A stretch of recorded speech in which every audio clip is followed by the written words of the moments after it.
Bale ito, meron na naman tayong tanggap. Bagong dala kanina. Welding inverter.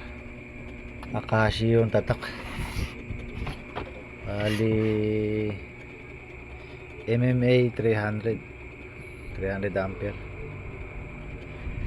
Bali sabi nung may-ari, nakasaksak daw to yung outlet na sinasaksakan, na hiwa ng yero, nag-spark, tapos bigla na lang daw nawalan ng power to.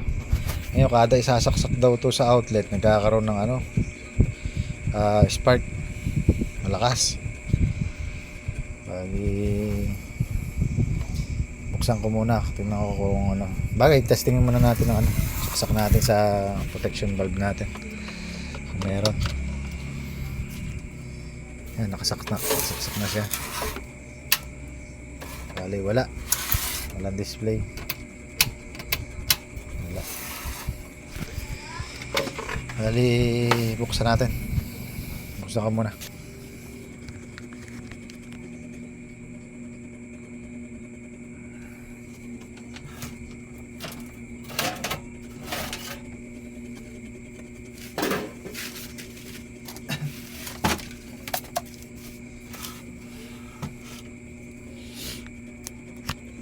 Ito, bali ito ang loob niya, puro dumi.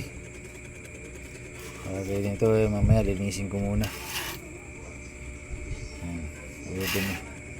Bali unang step natin gagawin, subukan natin yung plug kung merong siyang shorted.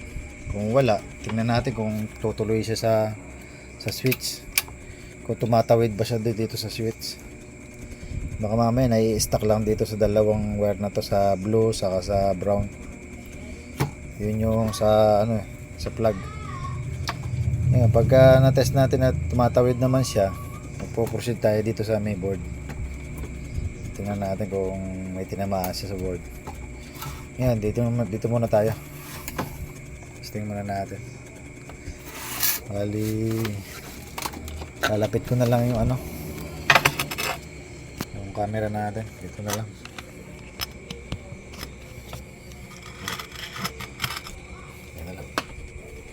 Bali ito yung plug.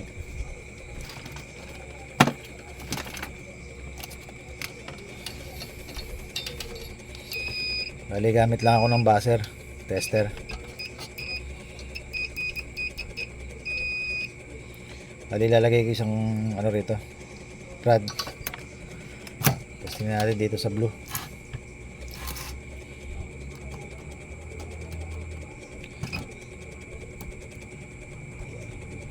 Bali blue, wala siya. Dito tayo sa brown. Ayan, meron. Sa brown meron. Yung isang natin, brown. Kabila naman.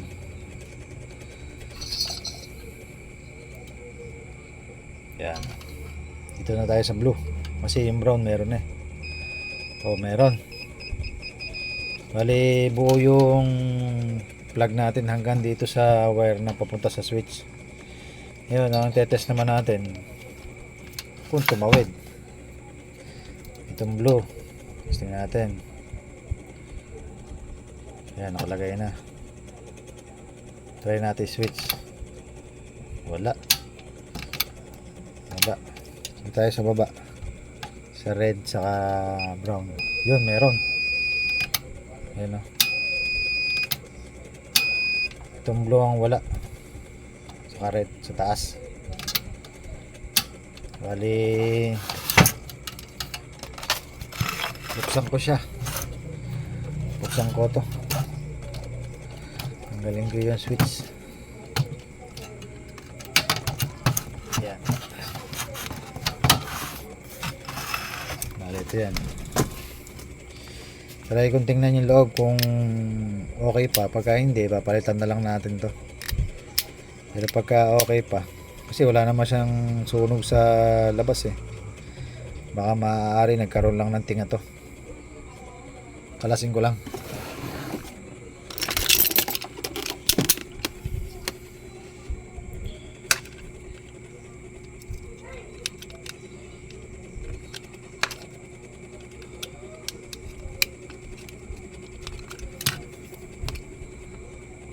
Laka. Bale ito. Bale hindi na siya pwede. Lumubog na pala siya. Isa okay pa, isa wala na. Sunog ah. Yeah, tanggal.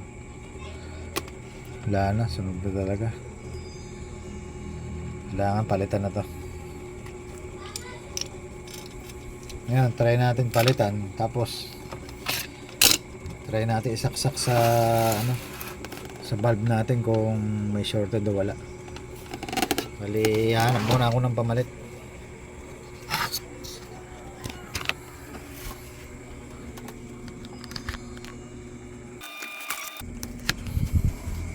Bali, ito may nakita na ako isa. Try muna natin kabit to. Bali 30 ampere. Pasulat sa kanya 30 ampere. Sa dating nakakabit 25 ampere lang. May konting pagkakaiba. Subukan ko muna ikabit.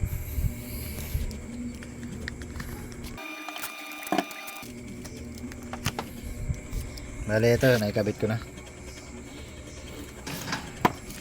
Bale, ito yung plug. Bale, naka-off pa siya. Off pa. Sasaksak ko na siya sa valve. Ayan. Try natin yon. Nako, ayun, ang problema. Lumabas na sa tawas. Shorted siya. Isa pa. Yun ko siya. Ayan, shorted talaga. May shorted po tayo. Magkakalas pa tayo ng board. Kalas. Isahan ko na magkalas ng board. Bali, dito na tayo ngayon. Alisin natin siya sa board, sa housing niya. Kalasin ko lang.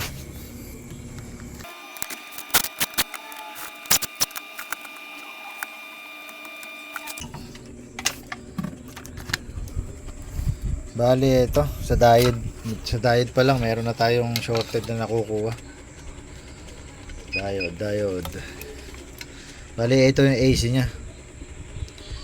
Yung wire na to, yung red, dalawang red na to, ito yan. Dito sa diode. Bali, shorted siya.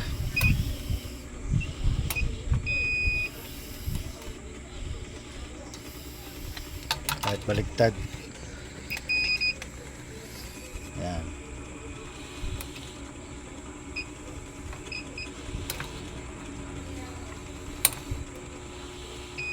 Yun, baliktaran talaga.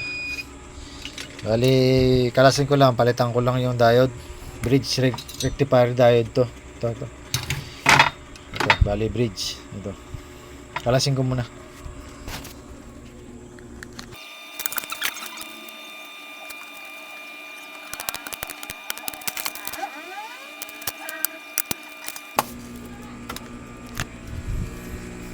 Bali, na-remove na natin sa board. Bali, ito yung ano niya, yung reference number niya. S35BB100. Bali, 35 ampere, 1000 volts. Palitan ko lang. Hanap lang ako pamalit.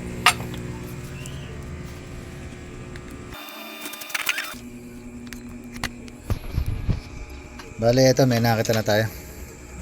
Bali, same lang din sila. S35BB100.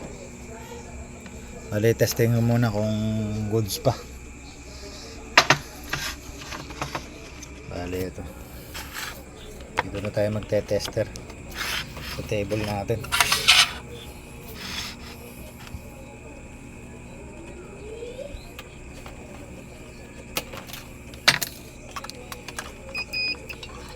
Bali, yung AC nya dito, saka dito.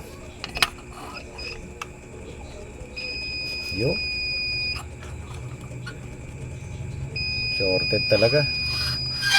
Itong kabila, bali ganito forma niyan. Ayan. Bali ganyan, ayan. Ito ang AC. Saka ito. Ito, wala. Baliktaran dapat wala. Dito sa pinakaano niya, positive negative. Dapat meron to, isa lang. May buzzer dapat to. Baliktarin natin. Dito naman sa kabila. Yun. Good siya. Bali isa lang ang meron.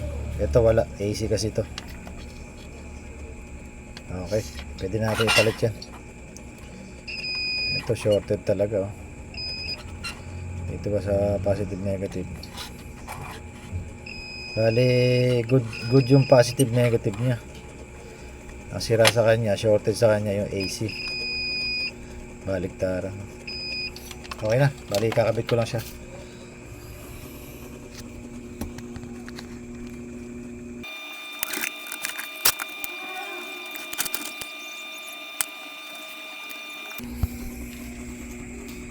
Bale ito, babalik ko muna siya sa housing para mailagay natin sa mga socket. Para testingin muna natin kung magkakaroon na siya. Pero pagka hindi pa rin siya magkakaroon, kakalasin pa natin yung yung IGBT niya. Kung nagkatama. Pero ngayon, ibabalik ko muna siya sa housing para matesting ko. Balik ko lang.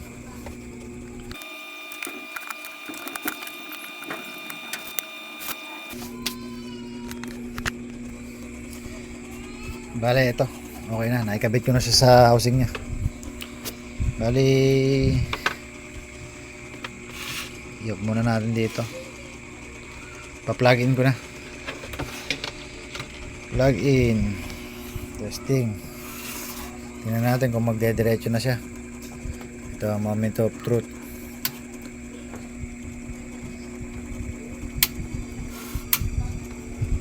Bali wala pa rin siya wa. Saksak naman siya. Bali wala. Test natin kung nagkaroon yung yung filter niya, kung nagkaroon ng supply. Bali ere, check natin. Kanan yung pang test ko. Ito yung filter niya. Baliktad. Ito.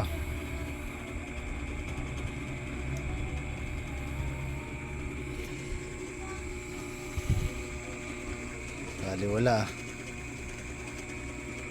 Ay bali pala. Patay muna natin. Hindi pala nakasaksak. Pugutin ko muna. Wow, mali na naman. Ito yung saksakan ko ng ng test valve ko.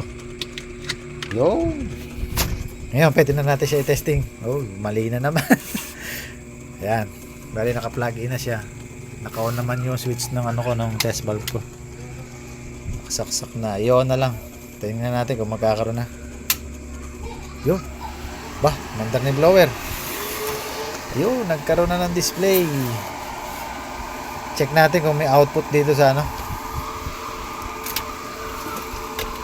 sa positive negative niya. Bali, naka-DC tayo. Medyo malabo lang.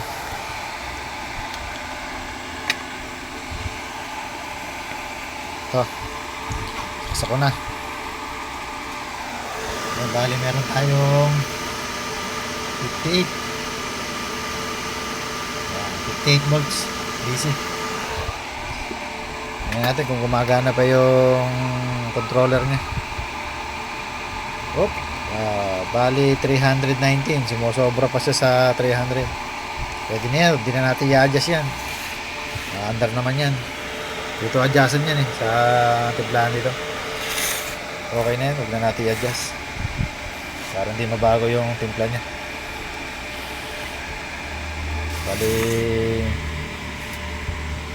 Bali spark testing na lang tayo. Bali testingin ko sa labas kung meron na siya. Pause ko muna.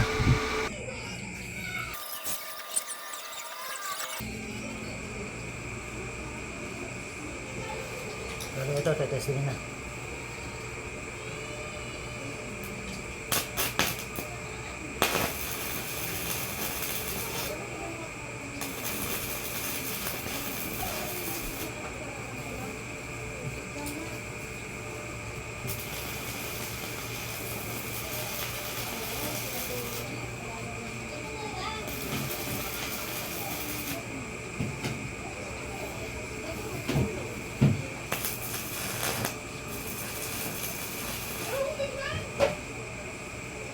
Bali okay na.